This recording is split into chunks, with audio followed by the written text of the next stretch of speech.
2050-yilda odamlar qanday ko'rinishda bo'ladi?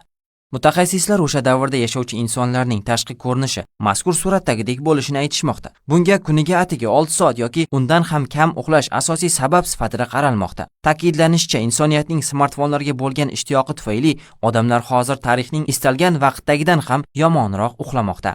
Ushbu suratda tasvirlangan ayol britaniyalik 45 yoshli Hanna bo'lib, u uyqu bo'yicha mutaxassis doktor Sofi Bostok tomonidan modellashtirilgan. Mutaxassis uni 2050-yilning zamonaviy odami sifatida tasvirlar ekan, ayolning bunday holatga tushishiga unda surunkali bel og'rig'i, oyoqlarining shishib ketishi, sochlarning to'kilishi va terining osilib qolishi kabi kasalliklar tufayli deb tushuntiradi. Uning qo'shimcha qilishicha, zamonaviy ayol qo'l va oyoqlarining ingichkaligidan aziyat chekadi.